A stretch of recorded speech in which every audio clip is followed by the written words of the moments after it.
Hey guys, welcome back to another episode of Crossing the Line. We've got a few stories to take a look at today. It's been a while, I know, but we're going to get into this first story from the BBC.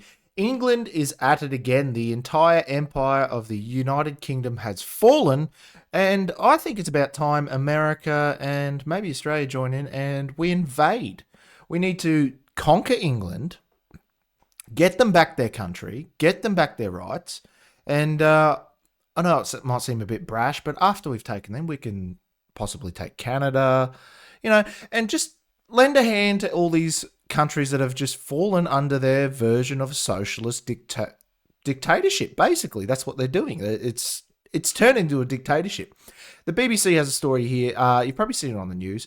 They have been arresting people for online posts for quite a while now. They arrest more people in the UK for saying things online, including jokes and just posting photos of the Union Jack and the flag at the moment.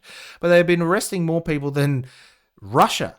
So it's all downhill from there. We've also got to have a look at the former Victorian Premier Dan Andrews. We all know him. We all love him, don't we? I bet the Victorians miss him. He was spotted rubbing shoulders with none other than Kim Jong-il, or Kim Jong-un, whatever it is now, Vladimir Putin, and Xi Jinping. Not to mention the Iranian Prime Minister or President or whatever he is over there. What is he doing over there?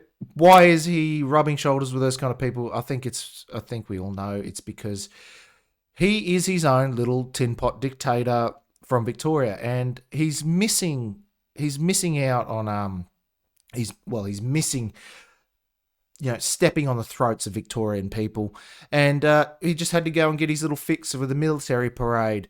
And we're also going to have a look at a few other things, but we're going to have a look at this story here first. The BBC: online speech laws need to be reviewed after Lyon West Street says streeting. Health Secretary West Streeting said the ministers need to look at laws concerning online speech following the arrest of comedian Graham Linehan. The Health Secretary said such laws had put more expectation on police and diluted focus priorities on the public, adding that it's obviously something we need to look at.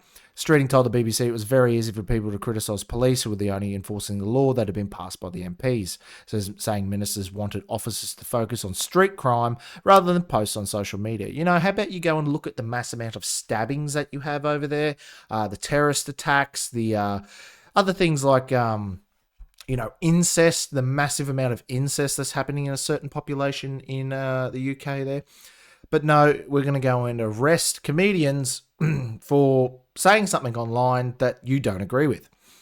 His comments come after Father Ted co-creator. Father Ted's quite a funny British TV show. It's not really up my alley. It's a bit too vanilla, but you've probably seen it on telly. He was arrested at Heathrow Airport on suspicion of inciting violence in posts on X. The arrest prompted backlash from figures such as J.K. Rowling, an opposition party leader, including Conservatives, who branded the arrest an absurd infringement on free speech. In a statement, Metropolitan Police Commissioner Sir Mark Rowley said officers involved in the arrest had reasonable grounds to believe an offence had been committed under a Law of Public Order Act. Sir Mark said reasonable people would agree the genuine threat of physical violence against an identified person or group should be acted upon by officers. But the police chief said lesser causes policing has been left between a rock and a hard place by successive governments, he said. I don't believe we should be policing toxic culture war debates, and officers are currently in an impossible position.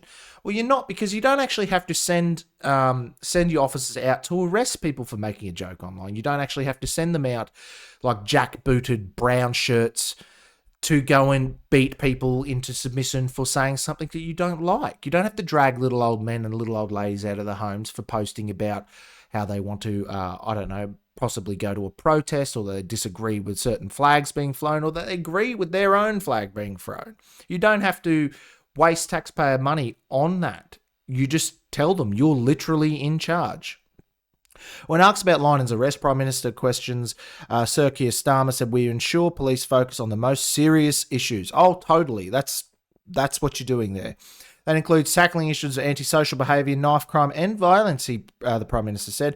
We have a long history of free speech in this country, and I'm very proud of that, not always defend it. No, Keir Starmer is lying out of his rear end. Like, He is one of the reasons they are going around arresting old women and men for posting something patriotic on their Facebook or saying something that could be construed as a joke or could be, possibly racist or whatever, anti-Semitic or whatever, saying it online.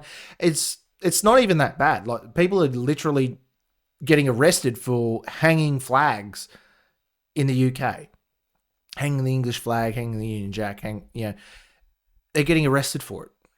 It's insanity, and his freedom of speech, is freedom of the only speech that he wants, and that's praising Hamas, praising terrorist organizations, and anyone who goes against that, well, they're not on their side, so they're on the chopping block. When asked about this Linen's case on the BBC program, Streeting echoed those words. As the Prime Minister and Home Secretary said, we were have been very clear. We are the police to focus on policing streets rather than tweets, the Health Secretary said. But one thing we are mindful of as a government that backs the police to keep us safe, the police are there to enforce the laws we as a parliament legislate for. So if over the years, with good intentions, Parliament has layered more and more expectation on police and diluted the focus of priorities of the public, that's obviously something we need to look at. No shit, Sherlock. Pressed on whether the law should be changed, Reading said, when it comes to speech, context is king. We do have to, as legislators, tread carefully when it comes to boundaries of free speech. There should be very minimum, if no boundaries on freedom of speech, like inciting violence. Yeah, maybe don't say that. Even then, like, honestly, if having complete and utter free speech, no matter what it is, you can't get in trouble for. If that's what we have to have just to have any form of free speech, then so be it. Whether it's calling, for the death of people or, yelling fire in a crowded theatre is a good, talking point there. But I think it should pretty much all be, on the table. We should be allowed to say what we want without fear of repercussions from the government, of fear of the police kicking down your door. And I don't think we're ever going to get back to it here in Australia. I don't think England's ever going to get back to it unless they have some drastic change. And those drastic changes, like when Donald Trump took the presidency in the US, even then, not much has changed. Like, they like to hold him as some massive totalitarian dictator. He's doing all these things. Even the MAGA Trump supporters like to say he's doing all this, but at the end of the day, they are losing their rights in the US every single day still, and not much has changed since he's come in. Like, that, there are some good things and there are some bad things, I suppose, but at the end of the day, it's still, the United States that everyone's been watching for the last however long. It's freedom of speech. You still have it in some places and you don't have it in some places. There's always going to be like that across the world, I'd say. But we're marching steadily forward towards what the UK is doing in Australia. We are getting police knocking on people's doors. We're getting in trouble for going to a protest for our country. It was an anti-immigration protest. They said it was, run by Nazis and all these bigots, and it wasn't. The only place Nazis turned up was Melbourne, and 90% of them are police officers' sons. And, whether that's a government psyop or the Australian, government is just putting them in there to make everyone look bad, which is what I reckon. We're getting branded as extremists for just wanting to say that we want Australia to have less immigration. It's not even, a lot of people aren't even saying we want to get rid of all immigration, because you need some. We just want less of it so we can catch up and build homes. And we'll get into another story about that shortly.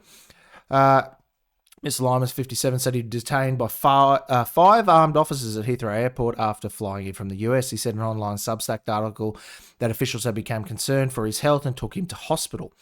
The Metropolitan Police said the man who's 50 had been arrested on 1st of September at Heathrow Airport and taken to hospital. The police said his condition was not life-threatening, but he was bailed pending further investigation. In his Substack article, Mr. Lyman said his arrest was related to 3 posts on X from April. The first post from his X feed said, if trans-identified male is in a female-only space, he is committing a violent, abusive act. Yes, correct. Make a scene, call the cops, and if all else fails, punch him in the balls. it's a joke, and fucking hell, man, getting arrested for that. Conservative Party leader Kemi Badenoch was critical of the arrest, saying sending 5 police officers to arrest a man for a tweet isn't policing, it's politics. And the Labor will routinely see burglary, knife crime, and assaults go unsolved while resources are wasted on thought policing. But now Green Party leader Zach Polanski told BBC Newsnight the posts were totally unacceptable and the arrest seemed proportionate. Imagine that. Imagine making a joke on Twitter and the police come and arrest you at the airport. 5 armed police officers drag you off. So Max Hill, the former director of public prosecutions from England and Wales, said the police are using various laws such as Public Order Act to prosecute people accused of breaking the law through their speech. So Max said people can be prosecuted for inciting violence. If you don't have that mechanism, then I'm afraid chaos ensues. He said it's possible to cross over into criminality by words alone. Shami Chakrabarti, it's definitely an English name, a Labor peer and former director of the Liberty Civil Liberties Group, said the public order statute book and speech offences in particular do not need an overarching review. They need to be torn up. They absolutely need to be torn up. If people want to burn books, start with that one. She said some offences related to alarm and distress were too broad, but inciting violence must always be a criminal offence, Baroness Chakrabarti added. Reform UK leader Nigel Farage, good old Nigel, is expected to raise a line in case and rail against censorship in the UK. He has given evidence to the House Judiciary Committee into the US free speech on Wednesday. Senior American politicians, including US Vice President J.D. Vance, have raised concerns about freedom of speech in the UK and prosecutions over comments posted online. Since coming into the office this year, US Vice President has repeatedly criticised measures like the UK's Online Safety Act and claimed free speech in Europe was in retreat. The case of Lucy Connolly, who was jailed for stirring up racial hatred against asylum seekers following the Southport attack last year, has been highlighted by some politicians in the debate about free speech in the UK. Separately, Mr. Linen is also facing a separate charge of harassment, which he denies and is due to appear at court on Tuesday. So he made a few off-colour remarks on Twitter whilst he was in the US, and the UK government deems it necessary to throw him in jail, arrest him and charge him for inciting violence for saying he's going to punch a trans person in the balls if they're in the wrong bathroom, That's insane. I don't know about you, but Australia's goose-stepping their way there. We're seeing a lot of the same online safety acts come in. I mean, the government is banning social media for kids in less than 100 days. That comes into effect, which is going in turn to force every single person in Australia to register their photo ID, government ID, online with various social media companies from X to YouTube, which they said they weren't banning for kids, but they are now, and things like that. So you can even log on and use your own social media. So we're all going to have to sign up with our government IDs because, all these companies like Twitter and YouTube, Google, those kind of things, they don't have all of our information already, but, giving them hard copies of our licenses and, public IDs or governmental IDs, I'm sure they're going to, just take care of it and not, abscond with it or get it stolen by online hackers or anything like that. We have a look at this as well. The UK's free speech crackdown sees up to 30 people a day arrested for petty offences such as retweets and cartoons. It just closed down. The other half of my brain went into Jack Reacher mode. She said, referring to the fictional action hero, every single detail was a very, very bright, sharp focus. Remember noticing you can't drain yourself in a toilet because there's no standing water in it, and flush button is far too rich for your head in the bowl. I don't know what the fuck that is about. Instead, horrified the fog, deeply tragic, and she reposted X users and other content blaming newly arrived migrants for the ghastly crime. Clarifying in her tweet, if this is true, hours later she may have received bad information and deleted the post, but has already been seen thousands of times. Murder has resulted in widespread civil unrest in the UK, where mass migration is an essential issue for citizens. 4 police vehicles arrived at a home later that day. Slapworth, 56, was successfully a businesswoman from Chester who was placed under arrest. We're a year on now, and I can honestly tell you that I don't think I will ever recover, she told the Post. I don't think that I am as a victim. Those poor children were victims, but I'll never trust anything the authorities say to me ever again. What she's referencing there is the horrid attack on a young girl's Taylor Swift dance party where a young migrant's kid Axel Rudakabana went into that building with a large knife and stabbed, I think, 12 little girls, and I believe he killed 4 of them, if memory serves. And obviously that upset a lot of people, and it's upset the entire country. I mean, I've got a little girl, it upset me to think that someone like that could just, you know, be protected by the government at the end of it as well. It's insane. And obviously people are going to be upset by that. I mean, if anything ever happened at a mosque like that, I'm sure the entire Muslim community would be up in arms about it, rightfully so. And anytime it seems in the UK that white people get upset, Christians get upset, you know, not the minority group, or they're about to be a minority group, you know, they get railroaded by the government and called racists and extremists and things like that. And it's distressing to see like these people get dragged out of their homes for retweeting a comment or a cartoon. You know, I mean, Maxie Allen, a radio producer for Hertfordshire, was on Zoom and call at home when the police standing over his shoulder with a camera on view. 6 officers came knocking. Partner Rosalind Levine, who answered the door, thought their disabled daughter had died to haul the but they were there to haul the couple off over comments they posted on a private WhatsApp group of parents with their at their children's school. In the chat, the couple had repeatedly been critical of the public school's slow pace to recruit a replacement head teacher. It's shaken the faith in the country I thought I lived in. You know, private messages between family and friends and, you know, like parents groups here are being given to the police so that they can go and arrest them. Or I don't know whether they've been given to by someone or whether the government's just seeing these posts through some sort of back door. And they're going and arresting these people that haven't done anything wrong. And they're dragging them off and charging with some stupid laws that should be abolished because they might offend someone. This is like the V for Vendetta movie. It's like they were dead on. Like that is where England is now. It's shocking, and Australia's well on their way to be doing the same thing. I don't know about you, but it's terrifying that we're raising kids in this, and I don't see it really getting, you know, pulled back or stopped or slowed down. Even we've got some good people in England there, like Nigel Farage, trying to stop things like that. In Australia, we've got Pauline Hanson, Gerard Rennick, people like that. It's not enough voices, and they've got a massive movement behind them. Like in Germany, the AfD, they've got a massive movement there, but obviously the AfD are a bunch of Nazis. I mean, they're getting killed off at the moment. There's 7 or 8 of them running for government, and 7 or 8 of the same party have been killed or died mysteriously. We might even have a look at that later. And like the right, or the people who want freedom of speech and things like that, it's not even right-wing people, just everyday people. We're getting chastised by the government. We're getting arrested. We're getting thrown in jail. We're getting fined for saying that something that they don't like all over the world. It's the entire government apparatus is aimed directly at people like us, people like you watching this program, probably, because we have opinions that they don't agree with. What do you guys think anyway? We'll have a look at this other Australian story here that's really making my blood boil. I don't know about you, but having a hard time finding a home. If you're having a hard time finding a rental, if you're having a hard time paying bills, even getting extra hours at work to cover everything because the economy's so screwed here in Australia. I mean, a block of butter in Australia is $8. I like to use that as a reference because that's just utterly shocking to me.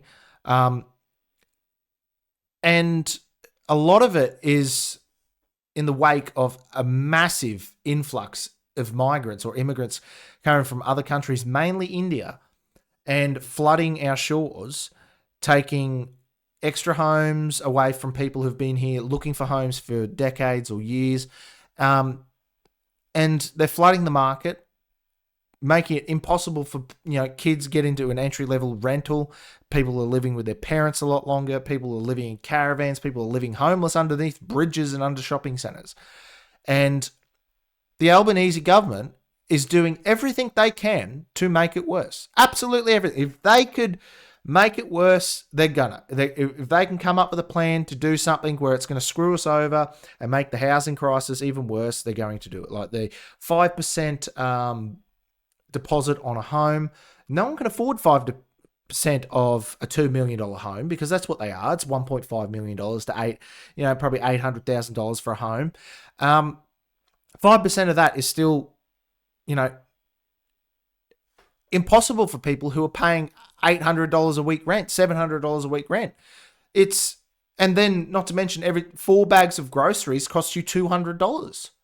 And you've got to pay for the fucking shitty paper bags.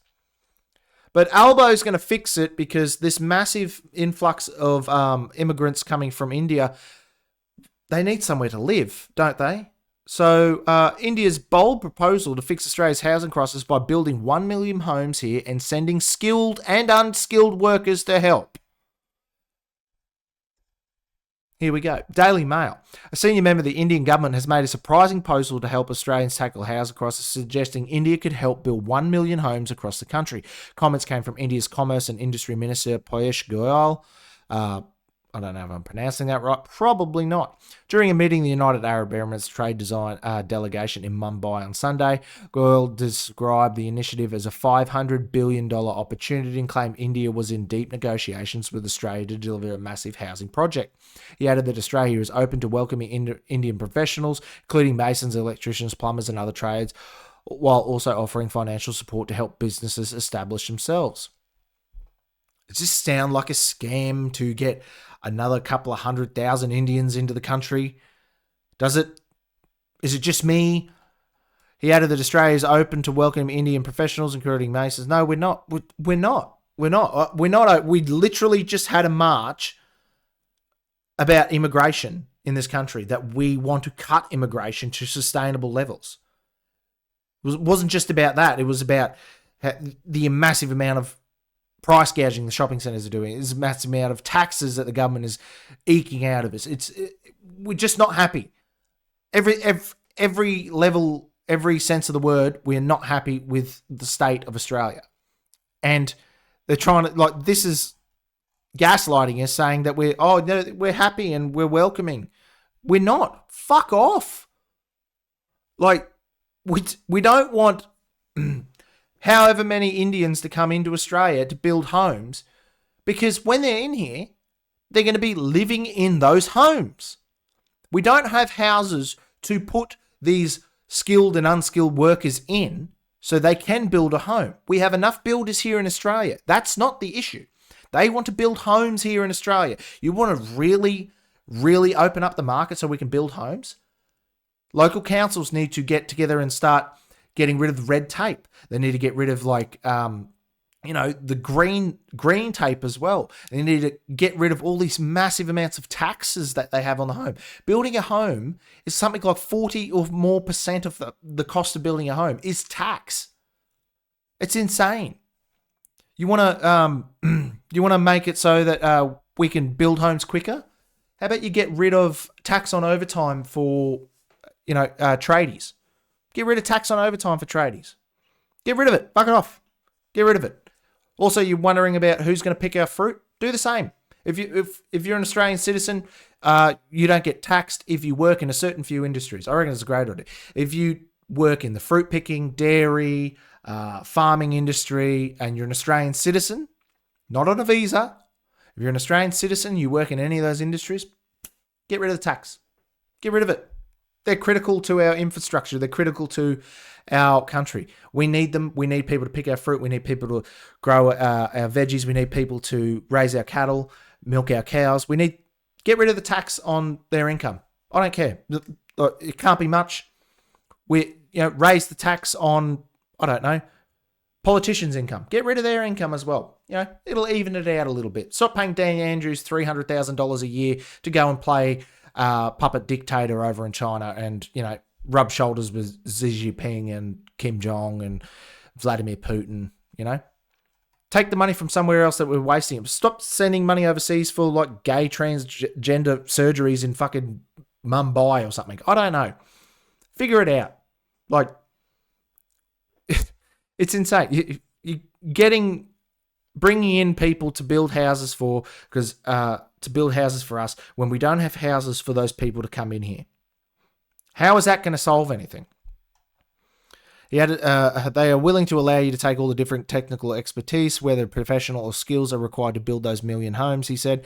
Mr. Goyal said India would provide full access to both skilled and unskilled Indian workers alongside training and certification programs to ensure compliance with Australian standards. Yeah, I can imagine that wouldn't get railroaded or anything. They wouldn't just print out something saying that they're a qualified builder in India, which I don't care if you're a qualified builder in India. I doubt you're a qualified builder here in Australia. One, materials are completely different. The weather and standards are completely different. If you're building a home in India, I guarantee you're allowed to build it out of straw and cow shit and mud. In Australia, the amount of fines that you would do if you built a cubby house like that, the amount of fine, the government would tear it down. They'd bulldoze your property if you did that. If we miss the bus, we don't catch the opportunity, we'll only have ourselves to blame, he said. The comments coincide with ongoing negotiations between the Australian Trade Minister Don Farrell and the Indian government over expanded free trade agreement, including the second tranche of the India-Australia Comprehensive Economic Cooperation Agreement. Albo with his best friend Modi. In July, Farrell said the government was at final stages of negotiations with India. Goyal confirmed that they were continuing on social media posts earlier in August, held a productive meeting with the Australian Minister of Trade and Tourism, Senator Hon Don Farrell. Our discussions centred at finalising the second tranche of CECA to further enhance the trade investments ties between our nations, he said. However, the proposal was sparked confusion in Australia with the economist Leith Van Olsen Onselen? Oh, I'm sorry, I don't know how to pronounce that. Revealing to Daily Mail he was contacted by the government source who denied any knowledge of the plan. I received a call from the government spokesman who said Goyal's plan has not been raised with them yet. Van Onselen said the truly extraordinary stuff, assuming that the deal is not merely a bluster and hopium from Minister Goyal. It is understood the Australian government was blindsided by the comments which were not previously brought up during negotiations. Oh yeah, I'm sure he's just lying that they were talking about it. He didn't just speak out of turn because they did don't say anything about it, but we're going to get you in to build 1 million homes. Just because it's, this is fishing. They go and put out this information in a backwards kind of way. Albo doesn't come out and say it. They get Goyal to say it. And then they go, we're just checking to see if Australians would be, welcoming to that. And then they see the amount of backlash and go, it wasn't our idea. It was he just said it. We had nothing to do with it. Van Onselen also criticised the broader context of Australia's housing shortage, blaming decades of high immigration for outpacing housing supply. Australia is suffering from a chronic housing shortage because 2 decades of population demand via excessive immigration has run ahead of housing supply, he said. He urged the Albanese government to publicly reject the proposal. The Albanese government needs to make an official statement denying Mr. Goyal's claims. He added, the Daily Mail has approached Farrell for comment. Recent housing approval data revealed that the Australian government is back on track to fall significantly short of its target to build 1.2 million homes by 2029. The figure shows an annual shortfall of around 36,000 homes, which could leave the government nearly 200,000 homes behind its goal by the end of the decade. Not surprised. If you're getting the government to help you build a home, the only thing they're helping with is taxing you. They're not going to help you do anything. They're just going to make your day harder. The government, they couldn't get a root in a whorehouse, the government. They don't know what they're doing. They misappropriate every single dollar they get. They waste money where they shouldn't waste money. It's from the top to the bottom. From Albo down to the guy on the shovel working on the local council. They waste money everywhere they go, every step of the way. Why do you think we should be giving them money to build homes? Why do you think we should be let us do it? Let the private sector do it. Let people do it. Get rid of all these massive taxes. Get rid of all the red tape, the green tape that are holding people back. Let us open up the industry so that we can, subdivide easier. So we can build a smaller home that maybe not, isn't up to the crazy standards. I think we had to spend $15,000 on metal fly screens for our house because of the bushfire rating. I'm sorry, but if I have to worry about an ember attack on my home, metal fly screens isn't going to help when I'm getting, when I'm surrounded by a bushfire. Metal fly screens aren't going to help. I had to spend 15 grand on that. Make it cheaper for people to build homes. Open up the industry so that we can produce more homes. Open up the land that you've given away to the Aboriginal community, Aboriginal fucking organizations. Open that up for construction. Get rid of this green bullshit biozones. Let people subdivide. Do something that's going to help. But every time they do something, it's for some backwards thieving reason. The 5% deposit thing. You could already buy a home with 5% deposit. The problem is the 5% deposit is too high for people to save up because they're paying $700 a week rent. Get rid of all the taxes in the industry. They would cut the housing costs in half. People would afford to be able to build new homes. And the 5% deposit. So if you miss a payment and you miss your payments, you can't pay off your home, which is very likely at $1.5 million, it'd be like $9,000 a month. The government gets your house.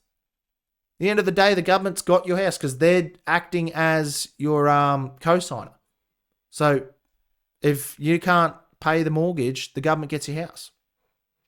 What do you guys think about it anyway? Our favourite Premier, Daniel Andrews, defends his criticism from being in the Chinese military day parade. Daniel Andrews, you know him, you love him. Victorians, I know you guys miss him because you wish COVID was back in full swing and you were locked down in your homes with your cozy little TVs on, watching the news, telling you to be scared. I know you guys miss it. You can still go to the chemist and go to the doctor and go and get a jab. Don't worry. You can wear a mask if you like.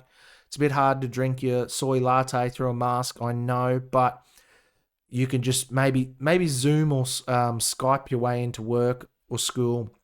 I know you guys miss it down in Victoria. That's why you keep voting for these morons in the government down there. Former Victorian Premier Daniel Andrews defends criticised China Military Day parade. Former Victorian Premier Daniel Andrews has finally addressed his decision to attend a military parade alongside Russian President Vladimir Putin, North Korean dictator Kim Jong-un. In a statement on Thursday, Daniel Andrews defended his decision to attend, saying that the nurturing and constructive relationship with China was in Australia's national interest. I was being invited to Beijing in the 80th anniversary of China's victory over Japan in World War II, he said. I've said for years that the constructive relationship with China, our largest trading partner, is Australia's national interest, and hundreds of thousands of Australian jobs depend on it. That hasn't changed. It was a chance to meet and engage with regional leaders, former New Zealand Prime Minister John Key and Helen Clark, Malaysian Prime Minister Anwar Ibrahim, and of course Chinese President Xi. We also shared an official photograph. He also condemned Mr. Putin for Russia's continued involvement in the illegal war in Ukraine. And just so there's no confusion, I've condemned Putin his illegal war in Ukraine from day one. That's why he banned me from Russia last year, he said. Maybe he banned you because he's sick of you going under there and hiding under his desk trying to give him a fucking blowy. Further, my support from Israel and Australia's Jewish community has been outspoken and unwavering, and I unequivocally condemn Iran for its attacks on Australia, Israel, and elsewhere around the world. Then why were you rubbing shoulders with their dictator? Mr. Andrews' behaviour received wide criticism in the crossbencher Jackie Lambie questioning whether he damaged his head when he famously fell down the stairs in his holiday home 4 years ago. Jackie Lambie's just as bad as Daniel Andrews. Maybe not just as bad, but she's damaged in the head herself. Mr. Andrews, who once house shared with Anthony Albanese while filmed shaking hands with Xi Jinping, has even posed for photos with some of the world's most ruthless autocrats, including North Korea's Kim Jong-un. Why would you go out and put yourself in that sort of situation when you've been a premier? I don't understand, Senator Lambie told Sky News on Thursday. It's just stupidity. She went on to say Home Affairs should go through him or the fine-tooth comb. Yes, they should. I wouldn't think I'd say it, but I agree with Lambie there. They need to go through him, check every single receipt that man has. They need to find out where his money comes from. They need to find out where his money goes. They need to find out who has been greasing the wheel with Daniel Andrews. I have to ask, when I fell down the stairs, not only did he damage his back, but did he damage something in his head, she quipped. Former New South Wales Premier Bob Carr also travelled to Beijing for commemorations. Unlike Mr. Andrews, Mr. Carr, also a former foreign minister, did not attend the parade event in Tiananmen. It's in Tiananmen Square. It's in Tiananmen Square. That's insane. I didn't know that. But did take tea with diplomats and Chinese officials at an event marking the anniversary. For one, we're allies with Japan. Really good allies, like, locked together. Um, not allied with Kim Jong. Not allied with Vladimir. Is that, I think, is that the Iranian Prime Minister or whatever? Wherever he is there, I don't know. We're not allies with them either, but all over here, look at that, you got Dan Andrews with his greasy little fucking face sitting there, smug as can be. And you're there to celebrate them beating Japan in World War One. Okay, in Tiananmen Square. Anyone remember what happened in Tiananmen Square? A little while ago now. There's a very good video of it. There's a few documentaries. Maybe you should look it up. Someone send Dan Andrews a doco on Tiananmen Square. Maybe some college students and some tanks. I don't know. What do you reckon? I have to ask when he fell down the stairs, blah, blah, blah. Unlike Mr. Andrews' car for Foreign Prince. So Mr. Carr said he went to China for the same kind of event and declined meeting all the dictators of the modern era. Probably a good idea, Mr. Carr. While Labor has kept quiet on the pair of China's jaunt, the coalition has unleashed with Liberal Senator Jane Hume, saying it shows a lack of judgment.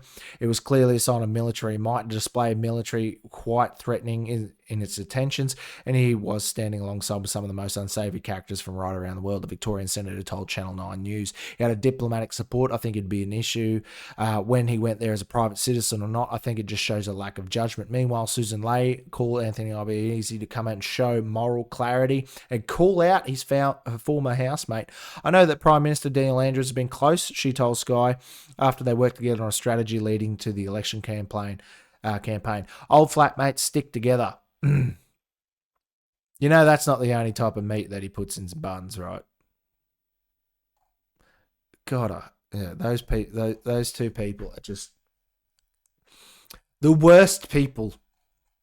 Opposition leader said Mr. Albanese needs to demonstrate moral clarity here and actually call out Daniel Andrews for being just a few feet away from dictators and deposits of the Chinese parade that the Chinese Communist Party demonstrated its military strength. So they're demonstrating how easily they think that they could, reach out and touch Australia in the outbreak of, say, World War III or even Taiwan. That's what they're there to show. Look how strong our military is. Anytime Australia has some sort of military parade, Daniel Andrews cracked the shits about it. Anzac Day, Victorian government banning Anzac Day parades down Victoria, shutting down people for celebrating our military heritage. And, Australia wouldn't be Australia without World War One. That was when we grew into an independent country. But, Daniel Andrews, locked them down and shut them down and boasted about how, racist and bigoted people like that are. And then he goes to China and Tiananmen Square, nonetheless, and watches a military parade with the world's biggest evil dictators. Shows where his priorities are. As private citizens, both Andrews and Carr were free to attend without Canberra's sign-off, and Newswire understands that Albanese government was not consulted. Fronting press on Wednesday, Mr. Albanese was asked if he minded that Mr. Andrews was being in Beijing with the leaders of China, North Korea and Russia. He's not meeting them, he replied. Australia's ambassador to China, Scott Dwyer, did not attend. Newswire understands that the envoy was invited but declined, in somewhat of a snub considering Australia sent a minister to the last major anniversary parade a decade ago. The Australian Embassy Defence Attaché and the Political Council went to this place. Speaking of the ABC radio Thursday, Mr. Kahar revealed he pulled out of the parade once he learnt the nature of it. Good job. Probably a smart thing to do. The Consul General in April might have mentioned that there was going to be a parade, but the nature of the parade didn't become clear, he said. When it did, I let the Chinese ambassador know I would not attend it. He said he was not interested in Soviet-era military parade. Good idea. Well, the pomp and ceremony on Wednesday could have gone to toe-to-toe with the Red Square Victory Day parades at the height of the Cold War. There's nothing Soviet about the military hardware on display. Literally is. They're all commies. Andrews is a commie. Albo, a wannabe commie Marxist. The show of might was undeniable. Thousands of soldiers marching perfectly in sync under the hot sun as the state-of-art warplanes, tanks, and missile system rolled through central Beijing. Present too was China's Dongfang 5 missile, a liquid-fueled intercontinental strategic nuclear missile capable of striking the US and exactly the kind of firepower Prime Minister and Defense Minister Richard Marles referred to earlier this year. He said China's nuclear build-up was driving security anxiety in Australia. Now, yes, he's a private citizen. Should he be going to those things? No. If you get invited to an ISIS wedding, Daniel Andrews is probably already there. Would you go? Like you're a private citizen, but we're paying for you to go there and drink tea with world dictators and shake the hands of these people. Like, honestly, Putin's probably the least evil person there, and he is a fucking evil person. At least he says what he's doing. At least he's, he doesn't care what other people think enough. Xi is doing some of the most heinous things on the planet right now. Some of them are worse than what Kim Jong's doing. It's the only reason they're worse than that is because he's got a pocketbook behind him. Kim Jong can barely, he's well fed, but his people aren't even fed. The level of evil in this photo is insane. And to even think that it would be okay, like, why was he invited anyway? Like, what kind of relationship do you have with these people? What did you do? Why are you friends with them? How are you friends with these people? Like, that's insane that you are invited to that. A premier from Australia, Victoria, which is basically communist China, was invited to go there. We'll have a look at who was there. Close this down. So we got Prabhu Sabatina, Indian Prime Minister, Vladimir Putin, Xi Jinping, Peng Luan, First Lady, Kim Jong, Kasim, President of Kazakhstan, Zara Peshkin, the Iranian president's daughter, Masoud Peshkin, the president of Iran, I'm not even trying to say that, president of Turkmenistan, Ilham Aliyev, president of Azerbaijan, vice president of the First Lady of Azerbaijan, the Turkish Energy and Natural Resources UN Undersecretary, Turkish Foreign Affairs Minister, First Lady of Romania, that's a bit weird, Chief Foreign Policy of Brazilian President. So it's Romania, Brazil, Romania again, armed forces from a Southeast Asian country sparked the outcry analysis. What? Hazim Bol Hassan, the commander of the Royal Brunei Armed Forces, the small Southeast Asian country, sparked an outcry when it was announced in 2019 sodomy, adultery, and rape would be punished with death, including by stoning. Daniel Andrews. Look at that. Look at the list of names. And then it's Daniel Andrews. That doesn't make sense. He needs to be investigated. The Australian Federal Police need to comb through everything that man's ever done, ever said, and ever bought or ever sold. He needs to be investigated. We're spending like nearly $500,000 a year on his pension, giving him hundreds of thousands of dollars for him to go around and rub hands and probably glorify these dictators and murderers. It's insane. Yeah, that's right. That's the dude there. Yeah. All right. So, what are you doing, Daniel? Go home. What do you guys think? This is weird. Like, I mean, you read the list of names. Like, I can't even pronounce half of them. And then you've got Daniel Andrews, Hazim Boy Hassan, Daniel Andrews, Laureano Facundo Ortelo Murillo, I'm guessing, son of Nicaraguan authoritarian leader Daniel Ortega. Oh my God, this country, the Nicaraguan and the Western Hemisphere is equivalent to North Korea, and then you've got Daniel Andrews there. He fits right in. Don't get me wrong, I get it. He fits in. It's not bread and butter, but what was he thinking? He's obviously not ashamed to be around those people. He's standing there getting a photo with them, and he's smiling like the greasy little weasel that he is. He needs to be investigated. I don't know about you, but I think they really need to look into him. And it's not a good look for the Australian people. I mean, imagine if Trump went to that meeting. Can you imagine the headlines? Imagine the people having a conniption and their brains exploding. It would just be, he's an authoritarian, he's a dictator, he's promoting all these dictators. They lost their shit when he went and talked to Putin about trying not to start World War III. It's literally his job, not Dan Andrews' job. Never was his job. He's a premier. Definitely not his job now. He's a private citizen. And he's there at, like, if there was a 007 movie where all, you know, like Dr. Evil, Dr. Evil in the middle and then, you know, his evil consort, that's what it is. And Daniel Andrews is there as their little pole bearer. I don't know. That's insane. What a crowd. What a photo. We should get it framed. Anyway, what do you guys think? Let me know in the comments down below. Don't forget to like, share, and subscribe to the channel. Let me know what you think, and I'll argue with you in the comments. If you have a valid point, I'll argue with you. If you say something stupid, I'll argue with you anyway. Let me know what you think. I'll see you next time. Don't forget to leave a like, share, and subscribe to the channel. Comment down below, and I'll see you guys in the next video.